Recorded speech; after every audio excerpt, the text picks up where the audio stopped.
Good morning. Hope you're doing well. Ben Cohn here, back to calculus. So this time we're going to be looking at related rates. So what we've already done so far is we did power rule, product rule, chain rule, definition of a derivative, and we've kind of looked at how these things interplay with each other. But we really haven't done a lot of practical type. This is the kind of problem you'll see. Like basically, related rates are for the most part story problems, calculus-based story problems. They're actually pretty good, and they have a surprising amount of value to real life. So before we get too carried away, let's write up a couple of our rules just so we kind of review, kind of remember. So we have our power rule, x to the n equals n minus 1. Whoa, totally wrong. N x to the n minus 1. And I'll make a little arrow here to show that the derivative goes to this. They're not equal. It's just, if this is f of x, this is f prime of x. And then we had the power rule, which I like to use u and v for. uv prime plus u prime v, where both of these are a function of the same variable. So like u of x, v of x type thing. And then we had the chain rule, which looked exceedingly complicated, but in reality doesn't turn out to be all that bad. So we have, actually let's do, whoop. There we go. Then it actually is equal. Prime equals, I'll still make the arrow though, f prime of g of x, bracket, bracket, times g prime of x. There we go. And these were the rules that we covered. We also did sine of x, which we know is cosine of x. And then we talked about tangent of x and a couple of others. One that we didn't cover, that I'll cover right now. Oh, we also covered constants. That's okay. One of the other ones I didn't cover that I'm going to cover real briefly. I probably should have covered it earlier. I'm going to cover it now. The derivative of e to the x, so you have e to the x, and you take the derivative of e to the x, will be just e to the x. So e to the x, take the derivative of it, it is the exact same thing. That's one of the defining characteristics of e to the x, is that it gives itself back. So the derivative of e to the x, derivative, equals e to the x. Okay, so that's the review of basically where we're at in life. So now the goal is going to be taking these and applying to them some sort of problem, specifically story problems. You'll actually see there are a lot of these on the AP exam, a lot of related rates problems. So you already have all the knowledge you need to solve these. But it's good to go through them just to kind of get an idea of where things are, how things work. So let's do a problem. We'll say we're putting air into a balloon. So air into balloon at, let's say, 20 cubic feet per minute. 20 cubic feet per minute. And the question then would be, we'll say this is a spherical balloon. When the radius is 2, so what is the rate of radius growth at r equals 2? So despite my terrible handwriting, the idea here is we have a balloon. We're going to say spherical, more or less. And air is going into it at 20 cubic feet per minute. And the question then will be, well, what is the radius, obviously you're blowing the balloon up, so it's going to be getting bigger. And when it starts at 0, it gets big. And so when this balloon has a radius of 2 feet, that way all the dimensions, all the units mesh up. How fast is it getting bigger? Because it makes sense that when you're really small, 20 cubic feet is going to be a big deal. But once you have a big balloon, like a hot air balloon type thing, 20 cubic feet isn't that as much per minute, isn't that much of a add on anymore. So you really look at this like, I have no idea how to start this, which is a very natural, normal reaction. The way you start out these problems, at least the way I start them out, is I always start by panicking a little bit, but I get over that. And after I'm done panicking, which you only have 2 to 3 minutes to do these problems, so you should probably minimize your panicking, make it very efficient. I just start writing a formula. So I'm like, all right, don't know where to go, but I'm going to go somewhere. And so for this, I'm like, all right, it's a spherical balloon, so I am going to write up the formula for the volume of the sphere, because we're putting in a volume. And this is just something you should know in life. 4/3 pi r cubed. And many of these, specifically this one, you are given on the AP exam. You're giving a list of formulas. It's good to look at that and kind of see which formulas are on it, more so that you realize which formulas you should have an idea about. So you aren't going to have a lot of time to look at the formula sheet. If you're searching through the formula sheet, you've already made a mistake in life. You can look at the formula sheet to verify like a formula, but you should already have an idea of the formula before you look at it. So the volume of the sphere, that's something you should know, 4/3 pi r cubed. And it makes sense that it's r cubed because cubed is a volume, and therefore you want the radius to be cubed. If it was radius squared, then you'd be like, no, this feels more like a surface area or an area. Okay. So I'm going to rewrite this. So this is the general formula that's straight out of my head. And then I'm like, okay, so this volume, well, that's going to be a function of t because we're putting in more air. 4/3, well, that's just going to be 4/3. Pi, that's also a constant. And then this radius will be also a function of t. So we're like, okay, now we know these are all functions of a time. Let's take the derivative of this with respect to time. Because you see here you have a volume divided by a time. And so the way we could get that divided by a time is by taking the derivative of volume with respect to time. So when we take the derivative of the volume with respect to time, we'll get, I'm going to write this as dvt over dt, which is really just the change in volume with respect to time. The derivative of volume with respect to time, makes sense, is the derivative of volume with respect to time. So that's not, if there was like volume squared, then we would have to do like the chain rule or something along that line, but not. This is just a lone volume, the lone gazelle, just go for it. So take the derivative, you get the derivative. Nothing too complicated there. 4/3 pi, these are just all constants, so we'll keep them out here. Again, technically we're doing the product rule here, but it's easier just to think of constants like, okay, we'll keep them off to the side.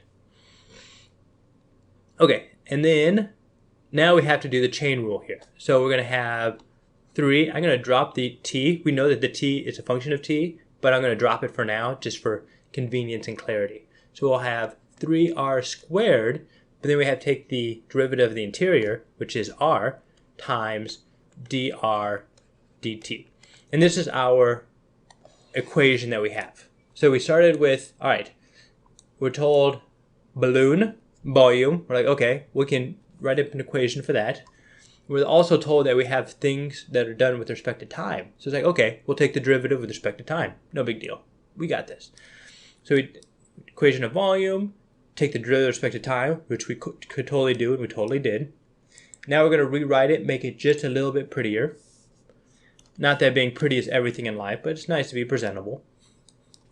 And I'll write this then as dv dt equals 4 pi r squared. Now if you know the equation for the surface area of a sphere, which you don't have to, but you can, this should look familiar. Times dr dt. Okay, good, we got this. So now let's see where see the information they give us. So we are given, yes, I will use this orangish yellow color. Air into the balloon, 20 cubic feet per minute. Okay, that sounds like a change in volume with respect to time, so we have that. We know what a 4 is, we know what a pi is, pi. We know what the radius is, because it's going to be at 2. And we're looking at what's the radius growth, what's the change of rate of the radius with respect to time. This one, how quickly is the radius getting bigger or smaller? Okay, so we have everything except one item. So whenever you see an equation and you only have one unknown, you're like, ah, I can solve this. General rule in life is for every unknown, you need one equation. So you have three unknowns, you need three equations, more or less. And so this one equation, one unknown, huzzah, we can do this.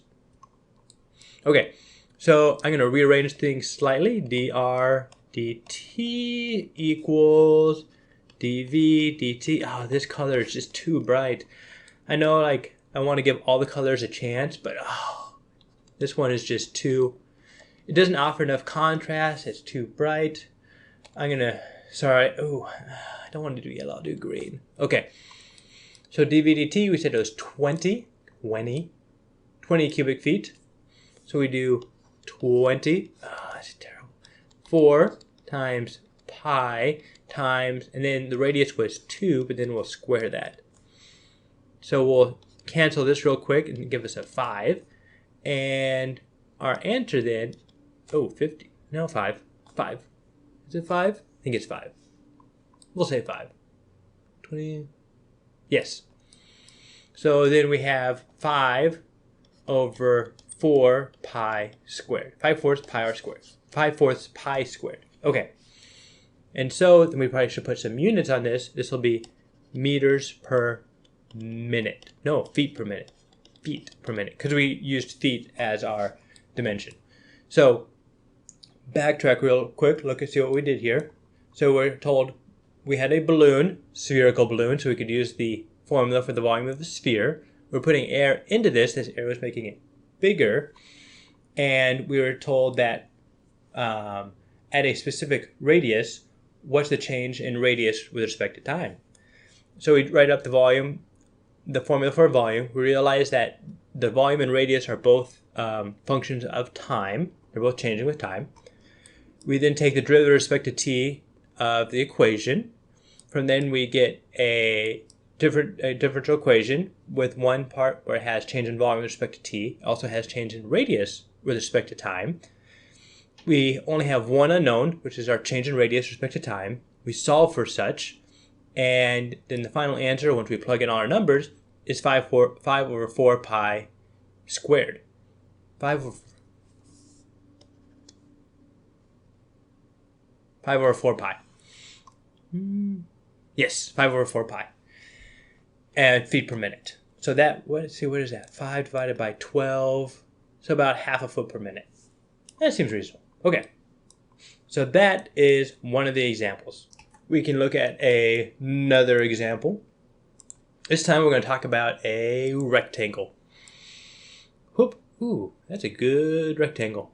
Should it be black? Feels like it should be black. I don't know. We're gonna stick with blue though. Nope. Defaulted to black, so we're going with that. Okay.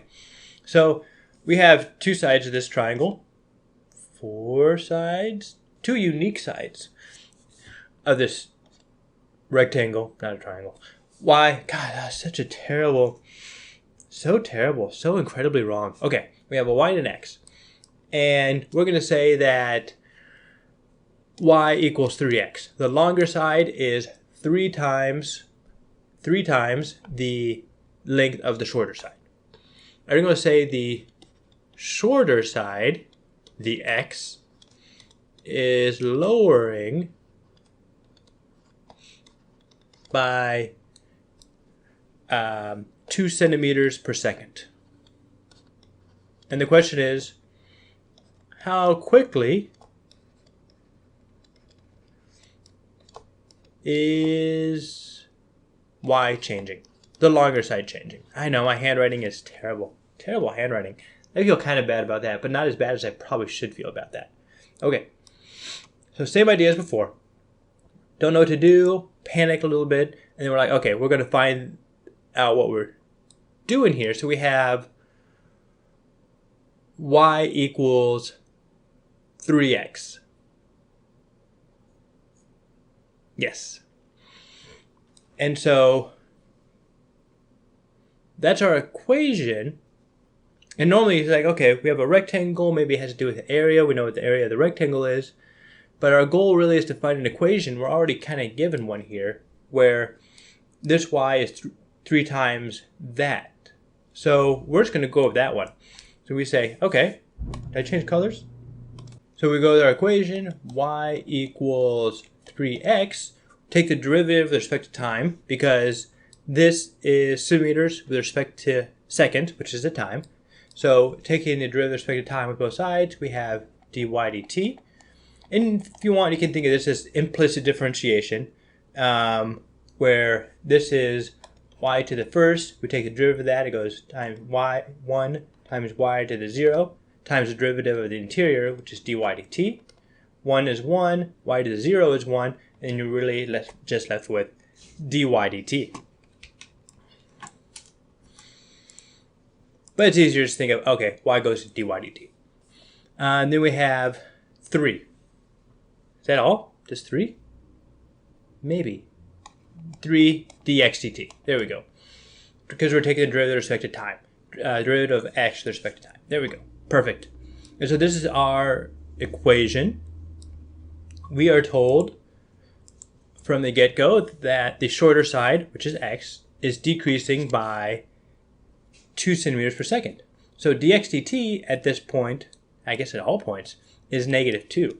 So then dy dt would then just equal 3 times -2, which would be -6. So the idea here is when we had this feels like it could have been difficult. Like it could have been like, okay, we have to find the area, find the amount of areas decreasing, etc., etc. But in the end, it's not too bad. We probably could have said, well, okay, let's do area, found the area, backtracked. Would have been way cumbersome. This is the correct way of doing it. So we're given an equation that the x side is 3 times shorter than the y side. So we have y equals 3x. Take the derivative of both sides with respect to time. We're given dy dt equals 3 dx dt. We know what dx dt is. We plug in the value, and now we have dy dt. Bam. Easy. Done. And you could see with this problem, 90% of the difficulty was setting it up and just understanding what they wanted. So you'll see a lot of that on the AP Calculus test. Some questions are pretty straightforward. They're like, hey, here's some problem, solve this problem. And you get those sometimes. Not a big deal. Sometimes, but more often than not, you get things where the most difficult part of the problem is just understanding what's being said. And this was definitely the case here. Okay, so we got that problem done? Okay, we're going to move on to a third related rates problem. Some related rates problems can be pretty challenging, but they're all pretty much the same concept here.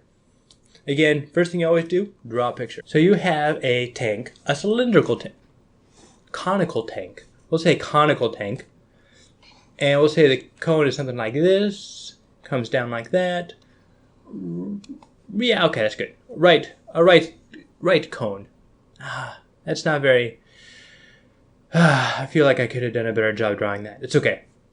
I'll redo that one real quick. So we have a circle. Oh, no, terrible circle. Good enough.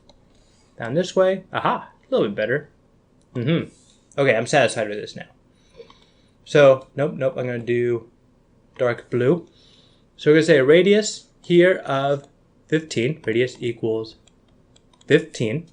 And we're going to say that the height is 12 meters. This will be 15 meters. This will be 12 meters. And we are pumping water in, or it is filling up with water at, let's say, 2 cubic meters per minute. And you can already tell that since this 15 is smaller than the 12, not drawn to scale. Not drawn to scale. And so the question is, how fast is the water rising at 8 meters? So we're going to have to go back to the blue to draw the 8 meters. You don't have to, but I'm going to. How fast is the water rising? Water rising at height equals 8 meters. So you're given this problem. So you have this upside down cylinder. You're filling it with water. And as it's rising, the ray is expanding out. and it starts filling up really fast at the bottom because there's not a lot of space down here. But then it seems to slow. The height seems to slow as it gets higher and higher because the cylinder is getting bigger. The cone is getting bigger and bigger at that point. So first thing we think is like, okay, let's write out an equation. Since we're putting in a volume, we'll write out an equation for the volume of the cylinder. So this is just something I have to kind of know in life. 1/3 base times height.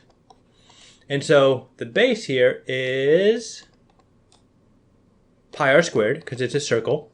We have an area of a circle. And then the height equals h. I'm just going to say that height equals h because the height is changing and we're looking for the height. That seems reasonable.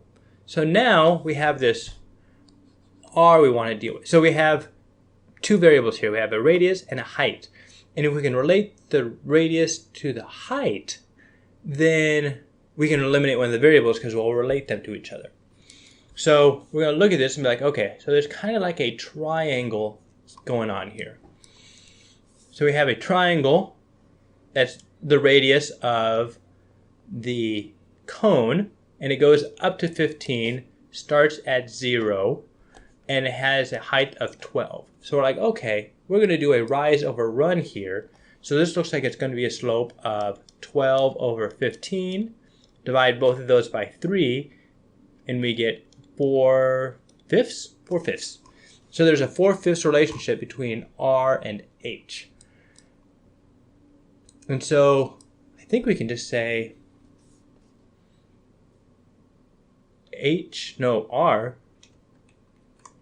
R equals 4/5 H.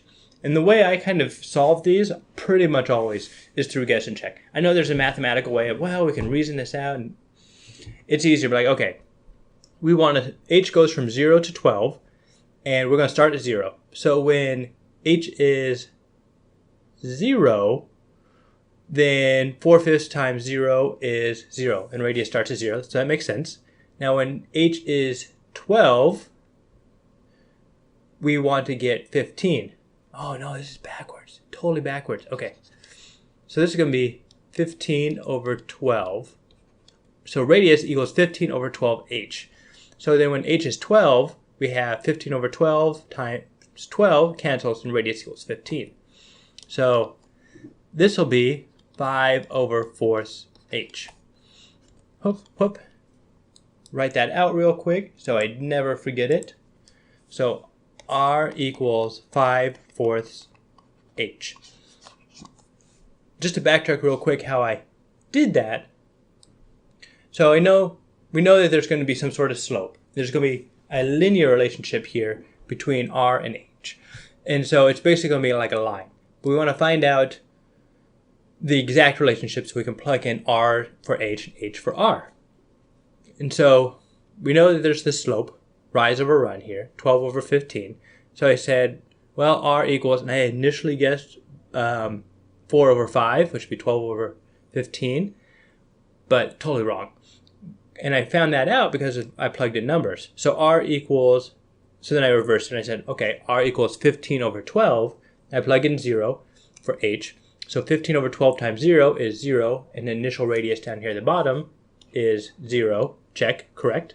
Then I plugged in 12, which is the top, the maximum height, and we have 15 over 12 times 12, which is just 15, and then 15 was the maximum radius. So it's like, huzzah, we got it. And that's how I guessed and checked my way to success. Okay, so now we can rewrite the volume here. So volume equals 1/3 base, which is pi, r, which is 5/4 H, squared times H. Okay, and these are all with respect to time because we're filling these up with water. And we want to know how fast water is rising at H, so we want everything in terms of H, because then we'll find dH dt.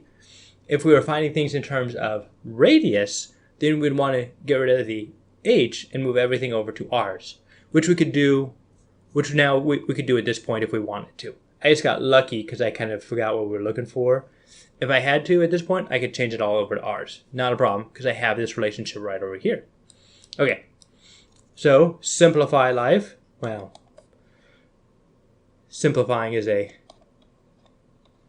pretty subjective term. 25 over 16 times h cubed. I'm going to rewrite this a little bit as 25 pi over 3 times 16. I'm going to leave the 3 and the 16 separate. I know it's 48, but it's sometimes good to leave them separate like that so you can cancel things out more easily later.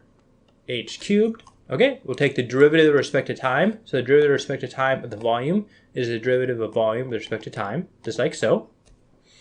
And then we have 25 pi over 3 times 16. These are all constants, so we'll just pull it off to the side. Times the derivative of h cubed. So h derivative of h cubed, this will just be the power rule. So we'll bring the 3 down, 3h squared. But h is a function of t, so we're going to have to do the chain rule. So we'll take the derivative of the interior, which will be the derivative of h with respect to time. Okay? Now we'll look at this and see what we have and see what we need. So we're given h equals 8 meters. So we have h. We have change in volume with respect to time. I think that was 2 cubic meters per minute, which means our time will be in minute. These are all constants, so we got that. The 3 on top and the 3 on bottom, so we can cancel those. And so when we solve this, do a little arrow, dv dt. I'll do this to the side like this so I get myself more space. I will maximize real estate. So I'll multiply both sides by 16, divide both sides by 25 pi, and then we'll divide by h squared, and that will be dh dt. Yes, that looks very reasonable. So h will equal 8, okay? And dv dt will equal 2.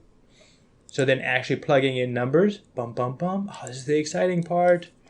So we have, for the dh dt over here, we have dv dt, which is 2 times 16, which I'll rewrite as 8 times 2 in the expectation of canceling. 25, which I'll leave as 25. Pi, and then h squared is 8 times 8, which I'll write as 4 times 2. So first h squared is 8 times 8, but I wrote the first 8 just as 8, the second 8 is 4 times 2.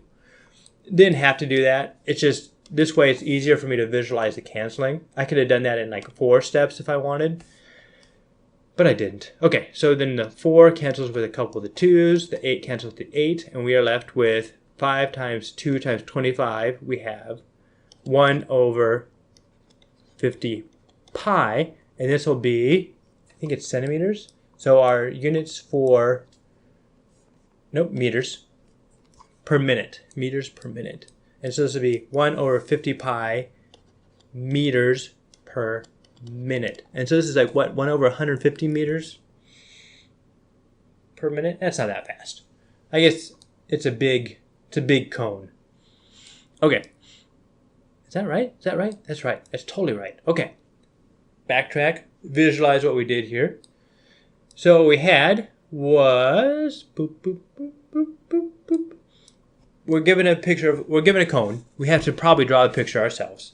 We're told, all right, you have a cone, a right cone of right meaning that you have a right angle right here. Hop, hop, with a radius of 15 at the top and 0 at the bottom, and it's being filled with water at 2 cubic meters per minute, and this is 12 meters tall overall. What is the rate at which water is rising at h equals 8 meters? We're given that, we draw the picture, we find the slope here, then the slope is the relationship between the radius and the height. We also, before or after, we wrote out the equation for the volume of the cone because we need a place to start.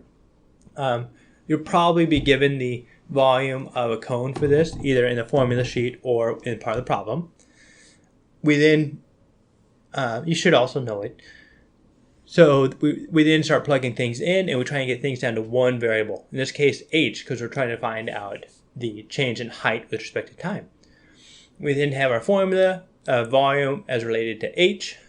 We take the derivative with respect to time, and then what we're doing is we're finding basically the small cone sections of this water as it's rising, and we're have everything in terms of a change in height with respect to time, after some rearranging and simplifications.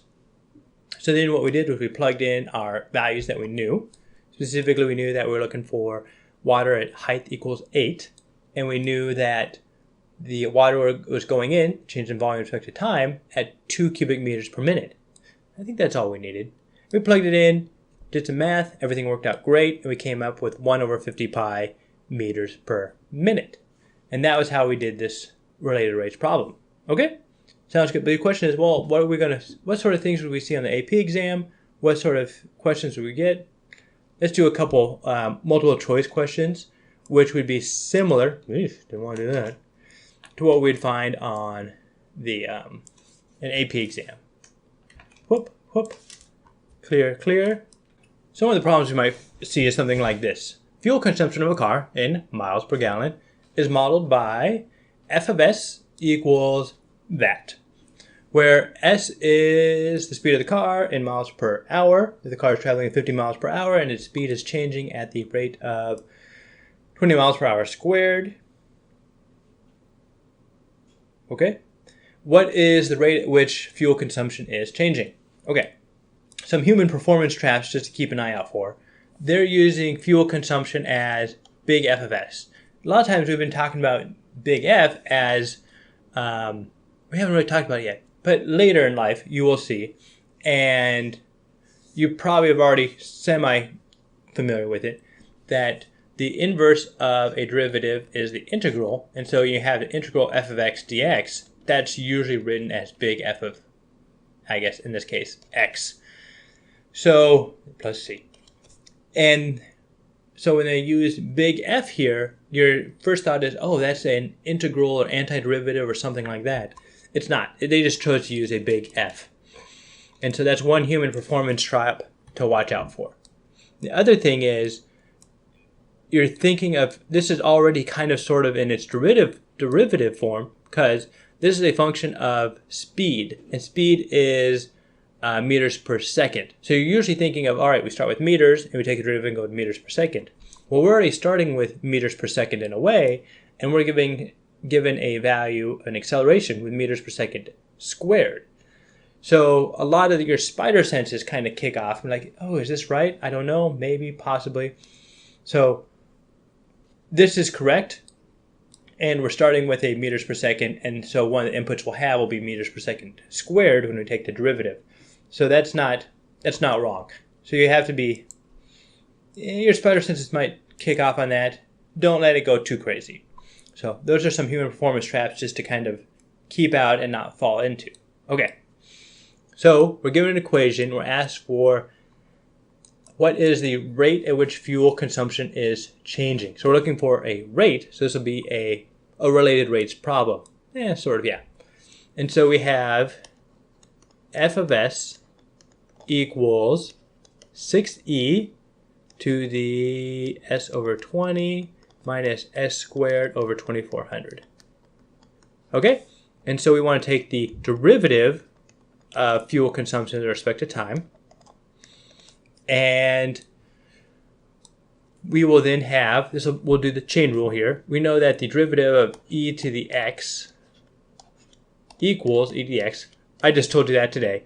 I should have mentioned it earlier. I didn't. That's okay. And so that will stay the same, but we'll still have to perform the chain rule on it. So 6 is a constant, stays there. So we have 6e s over 20 minus s squared over 2400 times, now we're going to do the chain rule, so we have to take the derivative of the interior. Interior in this case is up here, so this will be derivative of s with respect to time. So s is a function of t as well, and we're taking the derivative with respect to t. So when we take the derivative of s, we'll have ds dt over 20. Kind of sort of doing the chain rule twice here, actually. The second time, just kind of doing it mentally.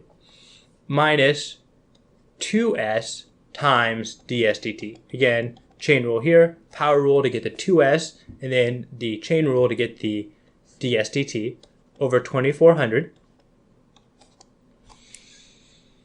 Yep, that looks reasonable. Actually, is that all we need? That might be all we need. Ha ha, huzzah. Okay, let's check this, make sure if we have enough unknowns and knowns and equations. So we're asked to find what is the fuel consumption, at what rate is the fuel consumption changing. So f of s is the fuel consumption changing. I'll just do it like this, df of s dt. That's probably better notation. F of s is the fuel consumption. dfs dt is the fuel consumption rate. So this is what we're looking for. 6, we already know what 6 is. Check. E, we know what that is. S is the speed, which we know, which they say here is 50. So we got that. ds dt is the change in speed with respect to time, also known colloquially as acceleration. Speed is changing at the rate of 20, so that'll be 20. ds dt will be 20. And yeah, I'm pretty good at this. Yeah. I might want to distribute the 6 over there. That might work. I think I'll distribute the 6 through though. Okay. So now I'm just going to start writing up numbers. This is probably a calculator problem, but my view on calculators is you avoid it as much as you can. Every time you use a calculator, it's just another chance for a human performance error. So when you plug in numbers, you might make a mistake. And when you write things out, you're more likely to see your mistake, so it's more likely to be corrected. So I guess you don't make more mistakes using a calculator. You're just less likely to catch them when you do make them, which is why I try to avoid using the calculator when I can.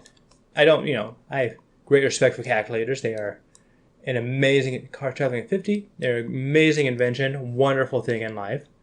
So, I'm not disparaging them. It's just if I can avoid using them, I generally avoid it. Times, all right, and I'm going to move the 6 over here, so we have 6 times 20 over 20 minus 2 times 50 times 6 times ds dt is 20. Make sure I got those numbers right. So we're moving at 50. Acceleration is 20. That 2 is already there, and the 6 I brought in. All over 2400. So let's see here. So we have this. I'll do this way. Click. There we go, light blue. This is a times. So this 0 cancels with that 0. This 0 cancels with that 0. 2 times 6 is 12, which will cancel with this 24, which will give us 1/2.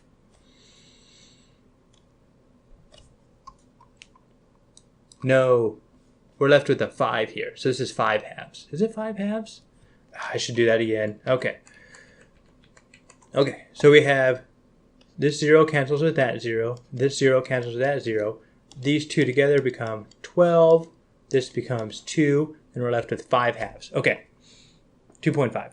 Okay, and this, cancel.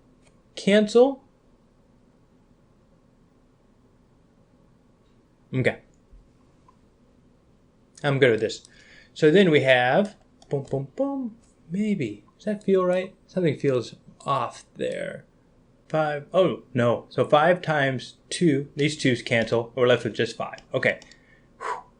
So after all this math, simplify this. This just becomes 5. That's 6.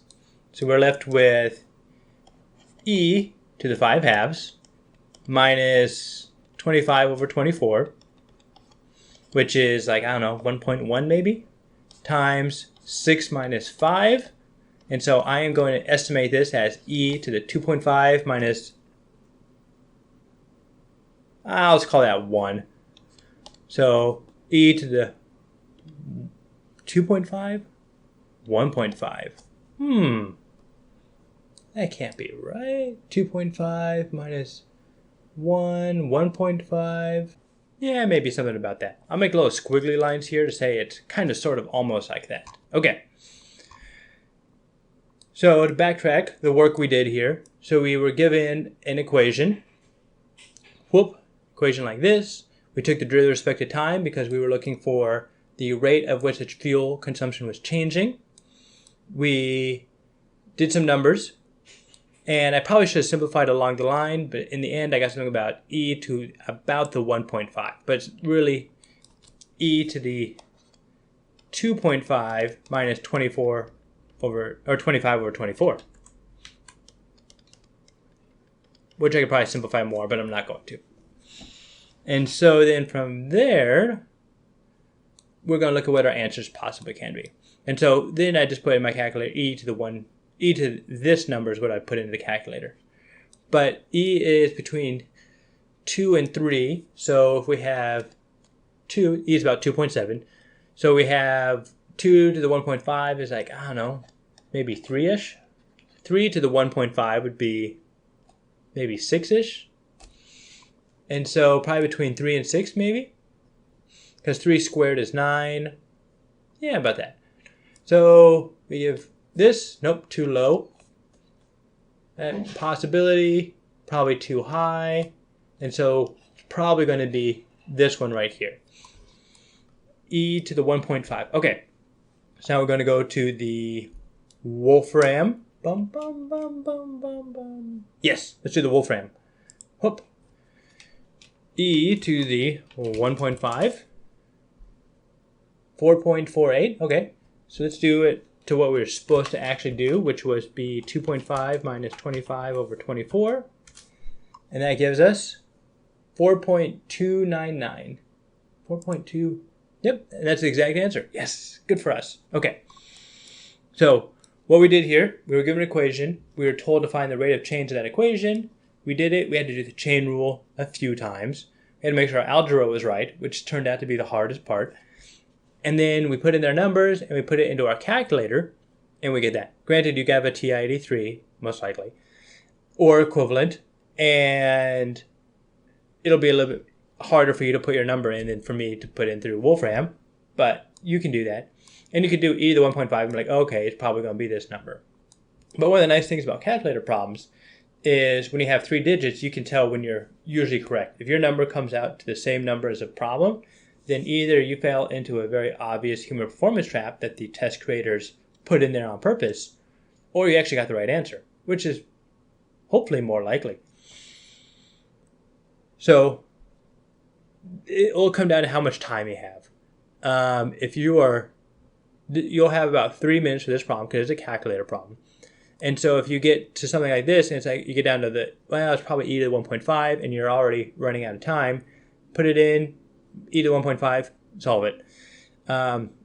If this problem is only taking you 2 minutes or even 3 minutes, because this is kind of a long problem for a calculator problem, some are longer, some are shorter, then take the time to actually put in 2.5 minus 25 over 24, and maybe some other numbers too if you don't feel confident in your simplifications, and get the correct answer and try and get 4.299 as the actual answer. So that's how we would do this kind of problem. I'd like to look at a couple more problems, just kind of as a review and rounding out the idea. I like to look at AP style problems as best I can. So when we get a chance, that way it keeps us true to the material. So this is kind of a little bit of a review problem, not really related rates, but this is a chain rule problem. We are given y equals sine cubed of x, find dy dx. Very straightforward, not very many tricks involved. And this is really testing you on the chain rule.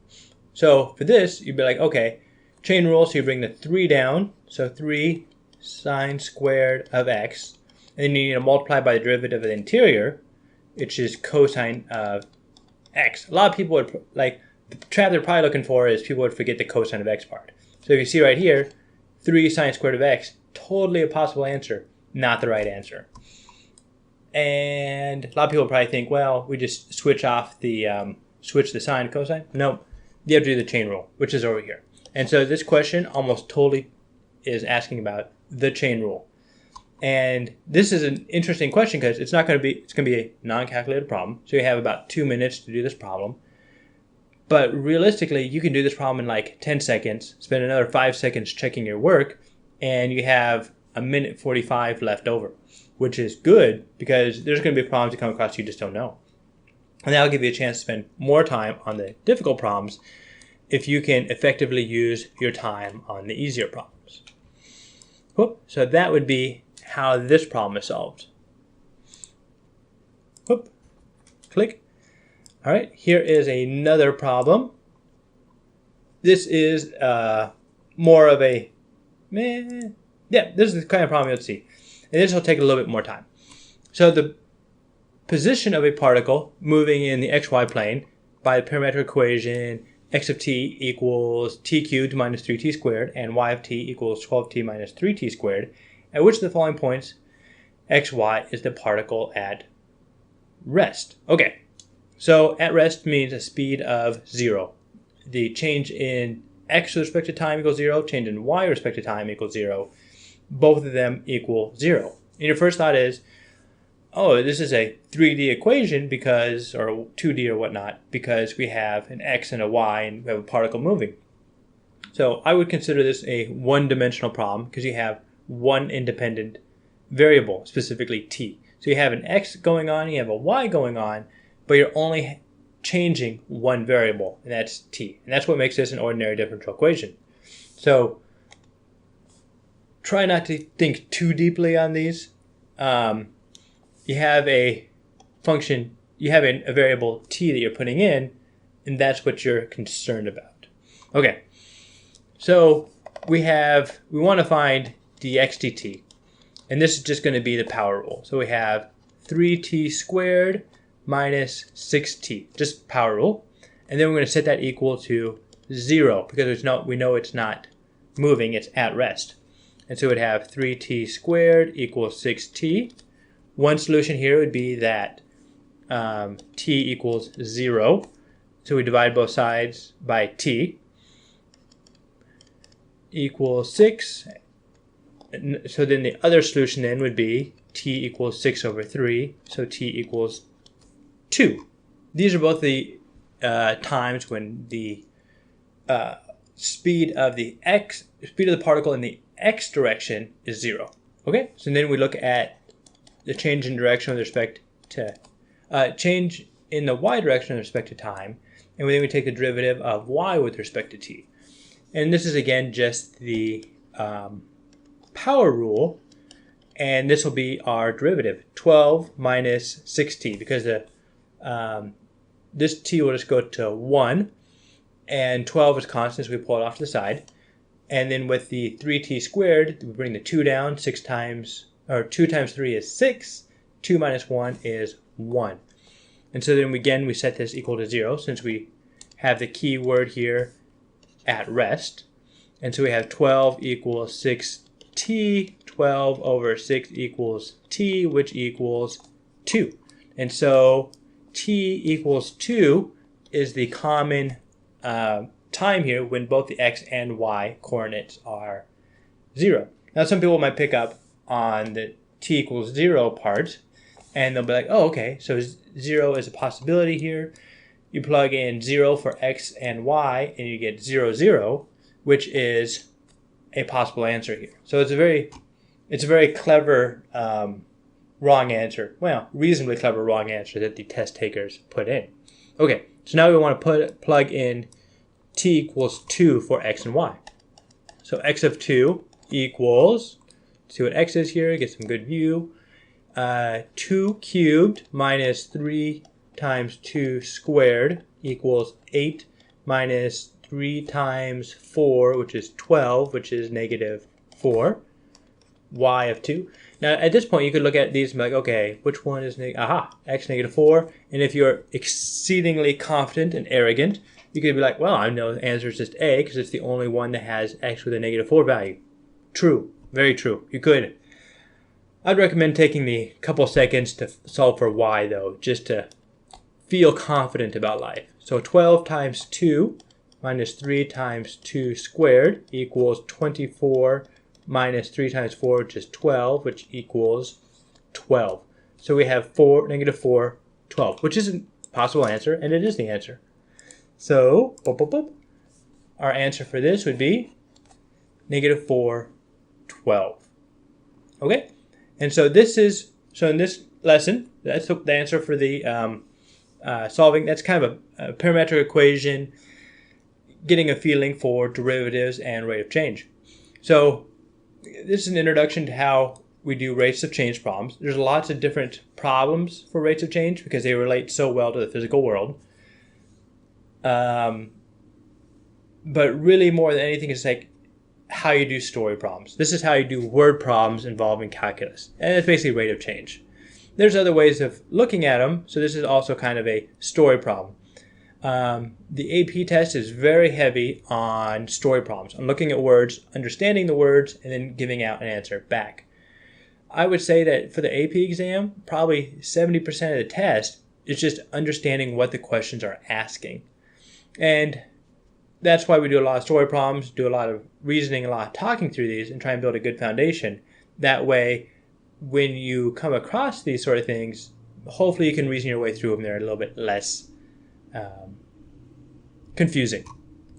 So we still got a few things to cover for the derivative side, specifically max and mins, and optimization, and eventually we'll get on to L'Hopital's rule as well. But till then, we hope you guys do well. Thanks for stopping by, and I will see you next time. Thank you much.